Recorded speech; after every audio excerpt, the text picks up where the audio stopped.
Majorly ತುಂಬಾ ಜನ associate ಮಾಡೋದು ಫಾರ್ ರೊಮ್ಯಾಂಟಿಕ್ ಡೇಟ್ಸ್ ಹ್ಮ್. ಅಥವಾ let's go out for a cup of coffee, love ಅದಕ್ಕೆ ಇದಕ್ಕೆ ಅಂತ. ಸೊ ರಂಜಿತ್, ಯಾಕೆ ಕಾಫಿ ಮೇಲೆನೆ ಎಲ್ಲರೂ ಬಾಂಡ್ ಆಗ್ತಾರೆ, ರೊಮ್ಯಾಂಟಿಕ್ ಆಗಿ ಯಾಕೆ ತುಂಬಾ ಜನ ಅಸೋಸಿಯೇಟ್ ಮಾಡ್ತಾರೆ? What is your point of view?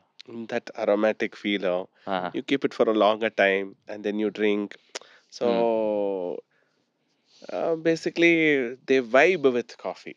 So ಈಗ Okay. ಏನೇ ಎಲ್ಲೋದ್ರು, ಈಗ ನಾವು ಟ್ರೆಡಿಷನಲ್, ಅದು ಆಕ್ಚುಲಿ ಟ್ರೆಡಿಷನ್ ಇಂದಾನೆ ಬಂದಿದೆ ಅದು. ಹ್ಮ್ ಮನೆಗೆ ಹೋದ್ರೆ, ಯಾರೋ ಮನೆಗೆ ಹೋದ್ರೆ ಕಾಫಿ ಕುಡಿತೀರಾ ಇಲ್ಲ ಟೀ ಕುಡಿತೀರಾ, Okay. ಫಸ್ಟ್ ನೀರ್ ಕೊಡ್ತಾರೆ ಆಟೋಮೆಟಿಕ್ ಆಗಿ. Okay. ನೆಕ್ಸ್ಟ್ ಕೇಳೋದೇನು, Right. ಊಟ ಮಾಡ್ತೀರಾ, ಬಿರಿಯಾನಿ ತಿನ್ನಿ ಅಂತ ಹೇಳ್ತಾರಾ, ಇಲ್ಲ ಕಾಫಿ ಕುಡಿತೀರಾ, Okay. ಇದು ಕುಡಿತೀರಾ ಅಂತ. Starts from so home. That Yeah, it's a way of bonding. it's basically it's a traditional aspect. So Okay. ಎಲ್ಲೇ ಹೋದ್ರು any time you go to any house, any time night 10 ಗಂಟೆಗೆ ಹೋದ್ರು coffee ಕುಡಿತೀರಾ ಅಂತಾನೆ ಕೇಳ್ತಾರೆ.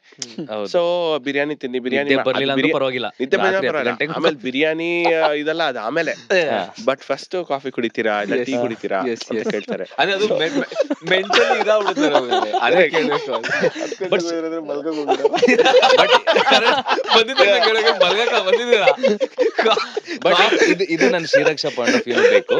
Because you have caffeine bar and you would see a lot of couples come in, and ನೀವು ತುಂಬಾ ಡೇಟ್ಸ್ಗೆ past ಅಲ್ಲಿ ಹೋಗಿದ್ದೀರಾ ಅಂತ ಅನ್ಸುತ್ತೆ. ಯಾಕೆ ಕಾಫಿನೇ ಪ್ರಿಫರ್ ಮಾಡ್ತಾರೆ ತುಂಬಾ ಜನ according to you? No, I think it's the same answer what he said. Yeah. Probably it starts at home. Okay. ಅದ್ ನಮಿಗೂ ಮಕ್ಳಿಂದಾನೆ ಸಣ್ಣದ್ರಿಂದನೂ ಕಾಫಿಗೆ ಹೋಗೋಣ ಅಥವಾ ಕಾಫಿ ಕುಡಿತೀರಾ ಅಂತಾನೆ ಸ್ಟಾರ್ಟ್ ಆಗಿ I think Okay. It's all in the culture ನಾವು. ಕಲ್ಚರ್. ಅಂಡ್ ಮದ್ವೆಗೆ ನೀವು ಹೆಣ್ಣು ನೋಡಕ್ ಹೋಗ್ತೀರಾ ಇಲ್ಲ ಗಂಡು ನೋಡಕ್ ಹೋಗ್ತಾರಲ್ಲ, ಫಸ್ಟ್ ಏನ್ ಕೊಡ್ತಾರೆ ಅವರು? ಕಾಫಿ. ಕರೆಕ್ಟ್ ಫುಡ್ ಕೊಡಂಗಿಲ್ಲ. ಅಲ್ಲೇ Correct. ಶುರು ಆಯ್ತಲ್ಲ, ಅದೇ ಅದು ಡೇಟೇ ತಾನೆ, ಕರೆಕ್ಟ್ ಅದು ಫ್ಯಾಮಿಲಿ ಡೇಟ್, ಇದು individual date. Correct correct. But ಆಮೇಲೆ ಫಸ್ಟ್ ಟೈಮ್ಗೆ ಹುಡುಗಿಗೆ ನೀವು ಕುಡಿಯಕ್ ಬರ್ತೀಯ ಅಂತ ಕೇಳಕ್ಕಾಗತ್ತಾ? ಫಸ್ಟ್ ಟೈಮ್ ಯಾರು ಕೇಳಿ ಅಂದ್ರೆ ನೀವಂತೂ ಕೇಳಿರ್ತೀರಾ. ಬಟ್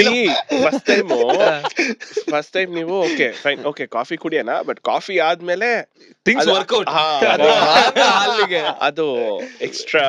ಸೊ ಗೈಸ್, ಒಳ್ಳೆ ಡೇಟ್ಸ್ ಆಗಿ ಆಮೇಲೆ ನೆಕ್ಸ್ಟ್ ಬೆವರೇಜಿಗೆ ಮೂವ್ ಆನ್ ಹೋಗ್ಬೇಕಂದ್ರೆ ಇಲ್ಲಿ 3 ಜನ entrepreneurs ಇದಾರೆ. ಅವ್ರ ಶಾಪಿಗೆ ಹೋಗಿ ಅದಾದ್ರೆ ನೆಕ್ಸ್ಟ್ ಬೆವರೇಜಿಗೆ ಮೂವ್ ಆನ್ ಆಗ್ಬೋದು ಅಂತ ಹೇಳ್ತಾರೆ. ನಿಮ್ ಕೆಫೆಲ್ ಈಗ ವೆನ್ ಎವರ್ ಯು ಸಿ ಅವ್ ಡೇಟ್ ಫಸ್ಟ್ ಡೇಟ್ ಅಂತ ಅಂದಾಗ ಹಾ. ವಾಟ್ ಇಸ್ ಯುವರ್ ಇದು ಅಂದ್ರೆ ಹೆಂಗ್ ತಗೋತೀರಾ? ನಾಸ್ಟಾಲಜಿಕ್ ಆಗ್ತೀರಾ ಅಥವಾ ಯಾವ್ದಾದ್ರು ಸ್ಟೋರೀಸ್ ಇದೆಯಾ ಫಸ್ಟ್ ಡೇಟ್ ಆಗಿರೋದು ನಿಮ್ಮ ಇದ್ರಲ್ಲಿ ಕೆಫೆಲಿ ಆರ್ ಕೆಫಿನ್ ಬಾರ್ ಅಲ್ಲಿ ಸಮಥಿಂಗ್ ಲೈಕ್ ದಟ್? ಮೊನ್ನೆ ಒಂದು ವೆಡ್ಡಿಂಗ್ ಶೂಟ್ ಮಾಡಿದ್ರು, ಅಂದ್ರೆ ಪ್ರೀ ವೆಡ್ಡಿಂಗ್ ಶೂಟ್ ಮಾಡಿದ್ರು Cafe bar? ಬೆಂಕಿನಲ್ಲಿ. ಓ ನೈಸ್. ಏನಕ್ಕೆ ಪ್ರೀ ವೆಡ್ಡಿಂಗ್ ಶೂಟ್ ಮಾಡಿ ನಾನು ಸರ್ಪ್ರೈಸ್ ಆಗಿದ್ದೆ. ಯಾಕಂದ್ರೆ ಸಿಮೆಂಟ್ ಗೋಡೆ ಸುಮ್ನೆ ವೈಟ್ ಸುಣ್ಣ ತರ ವೈಟ್ ಪೇಂಟ್ ಹೊಡೆದಿದೀವಿ ನಾವು, ಏನಕ್ಕೆ ನಮ್ ಇದ್ರಲ್ಲಿ ಮಾಡಕ್ಕೆ ಅಂತ ಅವ್ರು ಬಂದು ಏನ್ ಚಾರ್ಜಸ್ ಅಂತ ಕೇಳಿದ್ರು ನಮ್ ಬರಿಸ್ಟಾಗೆ. ನಮ್ ಬರಿಸ್ಟಾ ಫೋನ್ ಮಾಡಿದ್ರು, ನಾನ್ ಕೇಳ್ದೆ ಏನಕ್ಕೆ ಇಲ್ಲೇನಕ್ ಮಾಡ್ಬೇಕಂತ ಇದೀರಾ ಅಂತ ಹೇಳಿ. ಯಾಕಂದ್ರೆ ನಾವು ಫುಲ್ ಮಿಷಿನ್ಸ್ ಇಟ್ಟಿದೀವಿ, ನಮ್ ಶೋರೂಮ್ ಅದು, ಕೆಫೆ ಅಲ್ಲ, ಶೋರೂಮ್ ಅದು. ಸೊ ಇಲ್ಲೇನಕ್ ಮಾಡ್ಬೇಕಂತ ಅವ್ರು ಅಲ್ಲಿ ಮೀಟ್ ಮಾಡಿದಂತೆ ಅವರು. ನೈಸ್. ಸೊ ಫಸ್ಟ್ ಡೇಟ್ ಬೆಂಕಿನಲ್ಲಂತೆ ಅವ್ರು ಅಲ್ಲಿ ಮೀಟ್ ಮಾಡಿದ್ದಾರೆ. ಸೊ ಅದಕ್ಕೆ ಈಗ ಮದ್ವೆ ಆಗ್ತಾ ಇದಾರೆ, ಹಂಗಾಗಿ ಪ್ರೀ ವೆಡ್ಡಿಂಗ್ ಶೂಟ್ ಅಲ್ಲಿ ಮಾಡ್ಬೇಕು ಅಂತ ಹೇಳಿ. The similar situation has happened to me in my cafe many times. ಹೇಳಿ ಒಂದ್ ಸ್ಟೋರಿ. ಸೊ ಇದೇ ತರ ಫಸ್ಟ್ ಡೇಟ್ ನಾವ್ ಇಲ್ಲೇ ಇದ್ ಮಾಡಿದ್ವಿ, ಇಲ್ಲೇ ಮೀಟ್ ಆದ್ವಿ. ಅಂಡ್ ಮೀಟ್ ಅಂದ್ರೆ they don't know each other. Okay. So they just came, coffee ido, couple of times they have come and then they have started having a conversation. Nice. And ಅದು ಮದುವೆವರೆಗೂ ಹೋಗಿದೆ. And ಮದುವೆ fix ಆಗಿ, families ಎಲ್ಲ fix ಆಗಿ, they came straight away to Namafalta Coffee, Jayanagarge, entire family, both the side. That day luckily I was there, so to talk to them, and then I was so happy. I had a very good goosebumps that day. Oh my goodness, ಈ ತರ ಎಲ್ಲ ಆಗುತ್ತಾ ಅಂತ. So that's when I realized, okay, that is why, because that is there from traditions, bond. ನಿಮ್ estate ಅಲ್ಲಿ ಅದು ಕಥೆ ಆಗಿಲ್ವಾ? ರಾಂಗ್ ನಾನೇ ಇಮ್ಯಾಜಿನೇಷನ್ ಕೊಟ್ಟು ಹೆಂಗ್ ಮಂಡ್ಯದಲ್ಲಿ ಗದ್ದೆ ಅಂತ ಬಟ್ ಆಗಿರುತ್ತೆ, ಐ ಆಮ್ ಶ್ಯೂರ್. ಇಲ್ಲ, ಎಸ್ಟೇಟ್ಸಿಗೆ ಬರೀ ಕ್ಲೈಂಟ್ಸ್ ಬರೋದಲ್ಲ, ಈ ತರ Okay. ಕಸ್ಟಮರ್ಸ್ ಅಲ್ಲ ಅಂತ ಬರಲ್ಲ. ವರ್ಕರ್ಸ್ ಕಥೆಗಳು ನನ್ ಮೈಂಡ್ ಅಲ್ಲಿ ಓಡ್ತಾ ಇತ್ತು ಕಾಫಿ ಕಿತ್ತಕ್ ಬಂದು workers ಅಲ್ಲಿ ಇದಾಗಿ. ಅಲ್ಲ ಅವರು ಕಸ್ಟಮರ್ ಫ್ಲೋ ಇಷ್ಟೊಂದು ಇರಲ್ಲ. ಇಲ್ಲ and more over estate is more than 100 acres ತಾನೆ. ಲೈಟ್ಸ್ ಎಲ್ಲಿರುತ್ತೆ daylight Moon light. Okay so ನನ್ನ ಇನ್ನ ಒಂದು ಅಂದ್ರೆ one part of the cafe is date and all. Second part of the cafe is ನನ್ನ ಫ್ರೆಂಡ್ಸ್ ಗಳೆಲ್ಲ ಹುಡುಗಿರು ಬೇಸಿಕಲಿ ನಾನು ಬರಿಸ್ತಾ ಆಗ್ಬೇಕು ಅದೊಂಥರ ಅಂದ್ರೆ ಒಂಥರ ಸಿನಿಮ್ಯಾಟಿಕ್ ಅಂದ್ರೆ ಅವ್ರಿಗೊಂಥರ ಮೇನ್ ಕ್ಯಾರೆಕ್ಟರ್ ಎನರ್ಜಿ ಬರುತ್ತೆ ರೈಟ್. ಯಾರು ಬಂದಾಗ ಏನು Correct. ಅದು ಇದು ಅಂತ ಕೇಳೋದು. ಒಬ್ಬ ಬರಿಸ್ತಾ ಎಷ್ಟು ಅರ್ನ್ ಮಾಡ್ಬೋದು? ಸೊ ಈಗ ಇನ್ಎಕ್ಸ್ಪೀರಿಯನ್ಸ್ ಬರಿಸ್ಟಾ, ನಾನು ಇವತ್ತು ಬರಿಸ್ಟಾ ಆಗ್ಬೇಕು ಅಂತ ಹೇಳಿ ಯಾರೋ ಒಬ್ಬ ಡಿಸೈಡ್ ಮಾಡಿ ಒಂದು ಕೆಫೆ ಸೇರ್ತಾನೆ ಅನ್ಕೊಳ್ಳಿ. ಪ್ರೆಸೆಂಟಬಲ್ ಇದ್ದಾನೆ, ಒಳ್ಳೆ ಬಟ್ಟೆ ಹಾಕ್ತಾನೆ, ಸ್ಕಿಲ್ ಇಲ್ಲ, ಒಳ್ಳೆ ಬಟ್ಟೆ ಹಾಕ್ತಾನೆ, ನೋಡಕ್ಕೆ ಓಕೆ ಪ್ರೆಸೆಂಟಬಲ್ ಇದ್ದಾನೆ Okay. ಅಂತ ಅವನಾದ್ರೆ ಮಿನಿಮಮ್ 16,000 ಇಂದ ಸ್ಟಾರ್ಟ್ ಮಾಡ್ಬೋದು. ಓಕೆ ಇನ್ಎಕ್ಸ್ಪೀರಿಯನ್ಸ್ ನನ್ಗೆ ಗೊತ್ತೇ ಇಲ್ಲ, ಗಂಧ ಗಾಳಿ ಕಾಫಿ ಗೊತ್ತಿಲ್ಲ. ಮಿಷಿನೇ ಮುಟ್ಟಿಲ್ಲ ನಾನು. ಓಕೆ ಓಕೆ ಲೈಫಲ್ಲಿ 16,000 ದುಡಿಬೋದು. ಎಕ್ಸ್ಪೀರಿಯನ್ಸ್ ಬರಿಸ್ಟಾ ಅಂತಂದ್ರೆ ಈಗ ಸಿಂಗಲ್ ಔಟ್ಲೆಟ್ ಕಾಫಿ ಶಾಪ್ಸ್ ಅಂದಾಗ 30,000 ರಿಂದ 35,000.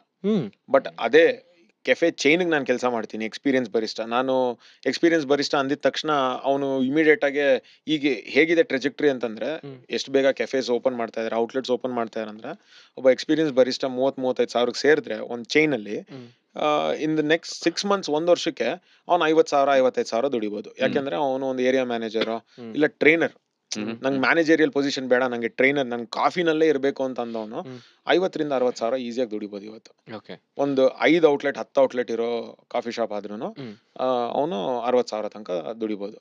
ಅದು ಬಿಟ್ಟು ಮತ್ತೆ ನಾನು ಈಗ ರೀಜನಲ್ ಹೆಡ್ ಆಗ್ತೀನಿ, ಕಂಟ್ರಿ ಹೆಡ್ ಆಗ್ತೀನಿ ಅಂದ್ರೆ 1.5 ಲಕ್ಷ 1 ಲಕ್ಷ ತನಕ ದುಡಿಬೋದು. ಎಷ್ಟು hours ಒಬ್ಬ ಬರಿಸ್ಟಾ ದುಡಿಬೇಕು on an average every day? 9 hours.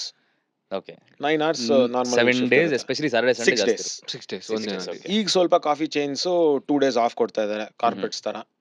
ಆದ್ರೆ ನಮ್ಮ ಕೆಫೆಸ್ ನೀವು 2 days ಕೊಡ್ತೀರಾ? ಇಲ್ಲ ನಾವು ಕೊಡೋದು ಒಂದೇ ದಿವ್ಸ. ನಾವಿನ್ನ ಆ ಸ್ಟೇಜಿಗೆ ಬಂದಿಲ್ಲ. ಆ ಸ್ಟೇಜಿಗೆ ಬಂದಾಗ ನಾವ್ ಎಕ್ಸ್ಟ್ರಾ ಮಾಡು ಅಂದ್ರೆ ಏನ್ ತೊಂದ್ರೆ ಇಲ್ಲ, ನಾವ್ ಎಕ್ಸ್ಟ್ರಾ ಕೊಡ್ತೀವಿ. ಬಟ್ ನೀವು ಬರಿಸ್ಟಾ ಅಂತ ಟರ್ಮ್ ಕೊಡಲ್ಲ ಅಲ್ಲ ಅದಕ್ಕೆ?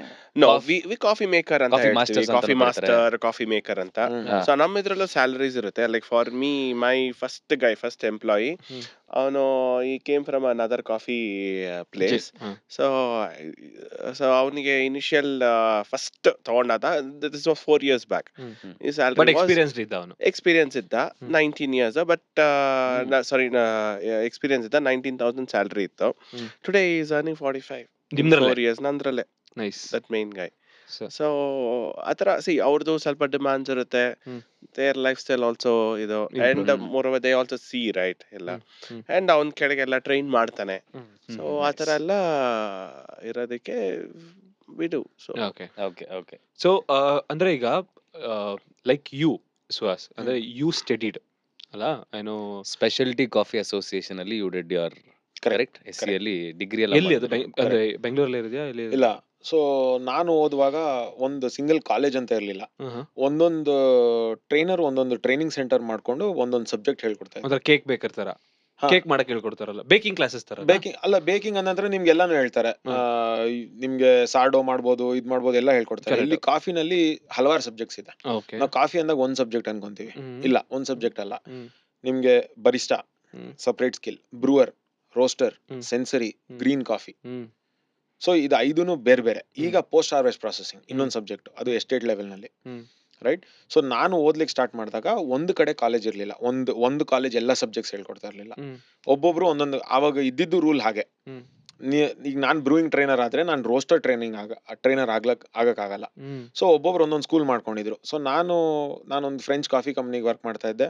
ಆ ಟೈಮಲ್ಲಿ ನಾನು ಸಬ್ಯಾಟಿಕಲ್ ತಗೊಂಡು ಒಂದೊಂದು ಕಂಟ್ರಿಗೆ ಹೋಗಿ ಒಂದೊಂದು ಸ್ಕೂಲ್ನಲ್ಲಿ ಒಂದೊಂದು ಸಬ್ಜೆಕ್ಟ್ ಕಲ್ತ್ಕೊಂಡು ಬರ್ತಾ ಇದ್ದೆ. ಸೊ ಅದು ಮುಗಿಸಿ ಡಿಪ್ಲೊಮಾ ಮುಗಿಸಿದೆ. ಸೊ ಅಲ್ಲಿ ಒಂದು 100 credits ಅಚೀವ್ ಮಾಡ್ಬೇಕಂತ ಇರುತ್ತೆ. 100 credits ಅಚೀವ್ ಮಾಡಿದ್ರೆ ಡಿಪ್ಲೊಮಾಗೆ ಅಪ್ಲೈ ಮಾಡ್ಬೋದು. ಡಿಪ್ಲೊಮಾ ಆಗಿ ಅದು ಪ್ರೊಫೆಷನಲ್ ಲೆವೆಲ್ ಮಾಡಿದ್ರೆ ಆಮೇಲೆ ಆಥರೈಸ್ ಟ್ರೈನರ್ ಅಂತ ಒಂದು ಪೊಸಿಷನ್ ಇತ್ತು, ಅದನ್ನ ತಗೋಬಹುದು. ಸೊ ಪ್ರೊಫೆಷನಲ್ ಲೆವೆಲ್ಸ್ ಮುಗಿಸ್ದೆ, ಆಥರೈಸ್ ಟ್ರೈನರ್ ಅದೇ. ಸೊ ಇಂಡಿಯಾಗೆ first authorise trainer, first diploma holder from SCA. Okay. So you are the first ಇಂಡಿಯಾಗೆ ಫಸ್ಟ್. ಅಂದ್ರೆ ಆಥರೈಸ್ ಟ್ರೈನರ್ ಅಂದ್ರೆ ನೀವು ನಿಮ್ದೇ ಕೋರ್ಸ್ ಮಾಡಿ ಮಾಡ್ಬೋದಾ ಇಲ್ಲ, ಅಥವಾ ಅವ್ರದ್ದು SCA ಕರಿಕ್ಯುಲಮ್ ಇರುತ್ತೆ, Okay, ಅದನ್ನ ನಾನು ಟ್ರೈನ್ ಮಾಡ್ಬೋದು. ಓಕೆ. ಸೊ ಈಗ ನಮ್ ಸ್ಟೂಡೆಂಟ್ಸ್ ಒಂದು 3-4 ಜನ ಬೇರೆ ಸ್ಕೂಲ್ಸ್ ಓಪನ್ ಮಾಡ್ಕೊಂಡಿದ್ದಾರೆ, ಅವ್ರು ಆಥರೈಸ್ ಟ್ರೈನರ್ಸ್ ಆಗಿದ್ದಾರೆ. ಓಕೆ. ಈಗ ಒಂದು ಟೋಟಲ್ ಆಗಿ ಇಂಡಿಯಾನಲ್ಲಿ ಒಂದು 12-13 ಇರ್ಬೋದು ಆ ತರ ಟ್ರೈನರ್ಸ್. ನೈಸ್. ಎಷ್ಟು ಫೀಸ್ ಎಷ್ಟು ಅಂದ್ರೆ ಇದು ಕಲಿಬೇಕು ಅಂತಂದ್ರೆ? ಈಗ ಅವ್ರದ್ದು SCA ಒಂದು ಫೀ ಇರುತ್ತೆ, ಅದು ಫಿಕ್ಸ್ಡ್ ಎಲ್ಲಾರ್ಗು. ಓಕೆ. ಆಮೇಲೆ ಅದು ಬಿಟ್ಟು ಟ್ರೈನಿಂಗ್ ಸ್ಕೂಲ್ಸ್ ಟ್ರೈನರ್ಸ್ ಅವರು ಡಿಸೈಡ್ ಮಾಡ್ಬೋದು ಫೀಸ್ ಏನ್ ಚಾರ್ಜ್ ಮಾಡ್ತಾರೆ ಅವ್ರು ಲೈಕ್ ಅಂತ ಈಗ ಹೇಳಿ. ಬೆಂಕಿಲಿ ಓದ್ಬೇಕು ಅಲ್ಲ ಒಂದು ಅಂದ್ರೆ- ಆವರೇಜ್. ಅಲ್ಲ ಬೆಂಕಿಲಿ ಓದ್ಬೇಕಂದ್ರೆ ತಗೊಳ್ಳಿ. ಈಗ ನಾವು ಅಷ್ಟೇ, ಇವಾಗ ಒಂದೊಂದು ಸಬ್ಜೆಕ್ಟ್ ಒಂದೊಂದು ಫೀ ಇದೆ. ಹಾ. ಯಾಕಂದ್ರೆ ನಮ್ಮ ಇನ್ಪುಟ್ ಕಾಸ್ಟ್ ಸುಮಾರು ಇರುತ್ತೆ. ಓಕೆ. ಈಗ ರೋಸ್ಟಿಂಗ್ ಅಂತಂದ್ರೆ ನಾವು ಸುಮಾರು ಒಬ್ಬರಿಗೆ ಒಂದು 20 kg ತನಕ ಕಾಫಿ ಯೂಸ್ ಆಗುತ್ತೆ ಹ್ಮ್ ಅವ್ರು ರೋಸ್ಟ್ ಮಾಡುವಾಗ. ಹ್ಮ್ ಬರಿಸ್ಟಾ ಅಂತಂದ್ರೆ ಅವ್ರು ಒಂದು ಕೋರ್ಸ್ ಒಂದು ಲೆವೆಲ್ ಮುಗಿಸೋ ಅಷ್ಟೊತ್ತಿಗೆ ಅವನೊಂದು 2-3 kg ಖರ್ಚು ಮಾಡ್ತಾನೆ. ಹ್ಮ್. ಸೊ ನಮ್ಮ ಇನ್ಪುಟ್ ಕಾಸ್ಟ್ ಬೇರೆ ಇರುತ್ತೆ, ನಾವು ಒಂದೊಂದು ಪ್ರೈಸ್ ಮಾಡಿರ್ತೀವಿ. ಹ್ಮ್. ಬಟ್ ಎಸೆನ್ಷಿಯಲಿ ಒಂದು ಸಬ್ಜೆಕ್ಟ್ ಫುಲ್ ಫಿನಿಶ್ ಮಾಡ್ಬೇಕಂತಂದ್ರೆ ಹ್ಮ್. ಎನಿವೇರ್ ಬಿಟ್ವೀನ್ 60,000 to 75,000 rupees ಆಗುತ್ತೆ. ಈಗ ಹ್ಮ್. ಬರಿಸ್ಟಾ ಮುಗಿಸ್ಬೇಕು, ಬ್ರೂಯಿಂಗ್ ಮುಗಿಸ್ಬೇಕು, ಒಂದೊಂದು ರೋಸ್ಟಿಂಗ್ ಸ್ವಲ್ಪ ಕಾಸ್ಟ್ಲಿ, ಎಷ್ಟು ಸೆನ್ಸರಿ ಸ್ವಲ್ಪ ಕಾಸ್ಟ್ಲಿ. ಎಷ್ಟು ಮಂತ್? ರೋಸ್ಟಿಂಗ್ ಮುಗಿಸೋಷ್ಟೊತ್ತಿಗೆ 1.25-1.5 ಲಕ್ಷ ಆಗುತ್ತೆ. ಓ. ಸೊ ಅದಕ್ಕೆ ನಾವು ಜಾಸ್ತಿ ಚಾರ್ಜ್ ಮಾಡ್ತೀವಿ. ಎಲೆಕ್ಟ್ರಿಸಿಟಿನೂ ಜಾಸ್ತಿ ಇರುತ್ತೆ, ಇನ್ಪುಟ್ ಕಾಸ್ಟ್ ಜಾಸ್ತಿ ಇರುತ್ತೆ, ಸೆನ್ಸರಿಗೂ ಅಷ್ಟೇ ಹ್ಮ್. ತುಂಬಾ ಕೆಲಸ. ಸೆನ್ಸರಿಗೆ ನಮಗೆ ಎಕ್ಸಾಮ್ ಟ್ರೈನಿಂಗ್ ಮಾಡುವಾಗ ಹ್ಮ್.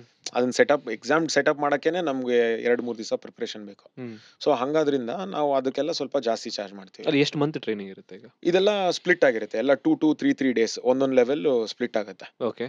ಸೊ ನಾನು ಎಲ್ಲಾ ಒಟ್ಟಿಗೆ ಮಾಡ್ಬೇಕು ಅಂತಂದ್ರೆ ಬರಿಸ್ತಾ ತಗೊಳ್ಳೋಣ. ಲೆಟ್ಸ್ ಬರಿಸ್ತಾ. ಬರಿಸ್ತಾ. ಹಾ. 7 days 7 days course 7 days course 60,000. SCA ಇಂದ 75,000 ಆಗುತ್ತೆ ಅಪ್ರಾಕ್ಸ್. ಓಕೆ. ಸೊ ನಾವೇನ್ ಮಾಡ್ತೀವಿ ಅದನ್ನ ಇಲ್ಲಿ ಇಂಡಿಯಾನಲ್ಲಿ ಬೇರೆ ಕಂಟ್ರೀಸ್ ಅಲ್ಲಿ ಎಲ್ಲಾರ್ದುನು ಕಾಲೇಜ್ ಇರುವಾಗ ಬರಿಸ್ಟಾ ಅಂತ ಒಂದು ಜಾಬ್ ಮಾಡೇ ಇರ್ತಾರೆ. ಹೌದು 70-80% ಮಾಡಿರ್ತಾರೆ. ಹೌದು. ಇಂಡಿಯಾನಲ್ಲಿ ಅದಿಲ್ಲ. ಹೌದು. ನಾವು ಕೆಲಸ ಮಾಡ್ತೀವಿ ಅಂತಂದ್ರೆ ತಲೆ ಮೇಲೆ 2 ಬೀಳುತ್ತೆ ಕಾಲೇಜ್ ಹೋಗುವಾಗ. ಹ್ಮ್. ಸೊ ಆ ಕಲ್ಚರ್ ಇಲ್ಲ ನಮ್ಗೆ. ನಾವು ಒಂದು ಕಾಫಿ ಮಿಷಿನ್ ಅಲ್ಲಿ ಕಾಫಿ ಆಗುತ್ತೆ ಅಂತಾನೆ ನಮಗೆ ಗೊತ್ತಿಲ್ಲ. ಸೊ ನಾವೇನ್ ಮಾಡ್ತೀವಿ ಅದನ್ನ 1 month ಸ್ಟ್ರೆಚ್ ಮಾಡ್ತೀವಿ. ಹ್ಮ್. ಸೊ ಅವ್ರು ಒಂದು ಸಬ್ಜೆಕ್ಟ್ ಮಾಡ್ತಾರೆ, ನಮ್ ಕೆಫೆ ಏನಿದೆ ಅಲ್ಲಿ ಬಂದು ಕೆಲಸ ಮಾಡ್ತಾರೆ. ಹ್ಮ್. ಸೊ ಅವ್ರಿಗೆ ಆನ್ ದ ಜಾಬ್ ಕಲೀಲಿಕ್ಕೆ ಸಿಗುತ್ತೆ. ರೈಟ್. ಮತ್ತೆ ಹೋಗಿ ನೆಕ್ಸ್ಟ್ ವೀಕ್ ಇಂಟರ್ಮೀಡಿಯೇಟ್ ಮಾಡ್ತಾರೆ, ಅದ್ರ ನೆಕ್ಸ್ಟ್ ವೀಕ್ ಇಲ್ಲ ಒಂದು 2-3 weeks ಬಿಟ್ಟು ಪ್ರೊಫೆಷನಲ್ ಮಾಡ್ತಾರೆ. ಹ್ಮ್. ನಾವು ಸಜೆಸ್ಟ್ ಮಾಡ್ತೀವಿ ಅವ್ರಿಗೆ ಇಂಟರ್ಮೀಡಿಯೇಟ್ ಮಾಡಿದ್ಮೇಲೆ ಎಕ್ಸಾಮ್ ಇರುತ್ತೆ. ಹ್ಮ್. ಎಕ್ಸಾಮ್ ಪಾಸ್ ಮಾಡಿದ್ರೆ ಸರ್ಟಿಫಿಕೇಶನ್ ಸಿಗೋದು. ಹ್ಮ್. ಸೊ ಅವ್ರ ಸ್ಕಿಲ್ ಲೆವೆಲ್ ನೋಡಿ ನಾವು ಹೇಳ್ತೀವಿ, ನೀವು ಪ್ರೊಫೆಷನಲ್ ಇವಾಗ ಮಾಡ್ಬೋದು, ಇಲ್ಲ ಒಂದು 2 months ಬ್ರೇಕ್ ತಗೊಳ್ಳಿ ಆಮೇಲೆ ಬಂದ್ ಮಾಡಿ, ಹ್ಮ್. ಹಾಗೆ ಹೇಳ್ತೀವಿ ನಾವು ಓಕೆ. ಅವ್ರ ಅಲ್ಲ, ಸ್ಕಿಲ್ ಸೆಟ್ ನೋಡಿ. ನಮ್ಮ ಆಡಿಯನ್ಸ್ಗೆ ಫಸ್ಟ್ ಹೇಳ್ಬಿಡೋಣ, ಬರಿಸ್ತಾ ಅಂದ್ರೆ ಏನಂದ್ರೆ ಕಾಫಿ ಶಾಪ್ಸ್ ಅಲ್ಲಿ ಕಾಫಿನ ಬ್ರೂ ಮಾಡಿ ಕೊಡೋರ್ಗೆ ಬರಿಸ್ತಾ ಅಂತಾರೆ. ತುಂಬಾ ಜನ ಬರಿಸ್ತಾ ಏನೋ ಅಂತ ಗೊತ್ತಿರಲ್ಲ. ಬರಿಸ್ತಾ ಶಾಪ್ ಅನ್ಕೊಂಡ್ಬಿಡ್ತಾರೆ. ಹೌದು. ಸೊ ಬರಿಸ್ತಾ ಅಂದ್ರೆ someone who actually Bruce coffee, ನಿಮ್ಗೆ ಹೆಂಗ್ ಬೇಕೋ ಆ ಸ್ಪೆಷಲೈಸ್ ಕಾಫಿ ಮಾಡೋರೆ ಬರಿಸ್ತಾ. Correct. ಇಲ್ಲಿಂದ ಅಂದ್ರೆ ಈಗ ನಿಮ್ಮ ಹತ್ರ ಕೋರ್ಸ್ ತಗೊಂಡಿದ್ದಾರೆ, ಹ್ಮ್. ಇವ್ರಿಗೆ ಸ್ಯಾಲರಿ ಸಿಗುತ್ತೆ. ಸೊ ಈಗ ನಮ್ಮ ನಿಮ್ಮದಲ್ಲ ಬೇಸಿಕಲಿ ಎಲ್ಲರೂ ಎಲ್ಲಿಂದ ಆವ್ರೇಜ್. ಹಾ. ಸೊ ಅವ್ರು ಈಗೊಂದು ಇಂಟರ್ಮೀಡಿಯೇಟ್ ಎಕ್ಸಾಮ್ ಪಾಸ್ ಮಾಡಿದ್ದಾರೆ ಅಂತಂದ್ರೆ ಅವ್ರ ಸ್ಕಿಲ್ ಸೆಟ್, ಆ ಇಂಟರ್ಮೀಡಿಯೇಟ್ ಎಕ್ಸಾಮ್ ಪಾಸ್ ಮಾಡಿರೋ ಅವ್ರ ಸ್ಕಿಲ್ ಸೆಟ್ಗೆ ಹ್ಮ್. 25,000-30,000 ಈಸಿಯಾಗಿ ಸಿಗುತ್ತೆ. ಸೊ ಅಂದ್ರೆ ಒಂದು 3 months ಅಲ್ಲಿ ರಿಕವರ್ ಮಾಡ್ಬೋದು. ಅಂದ್ರೆ 75 ಇನ್ವೆಸ್ಟ್ ಮಾಡಿದ್ರೆ Easy. 3 months ಅಲ್ಲಿ ರಿಕವರ್ ಮಾಡ್ಬೋದು. ಓಕೆ. Okay.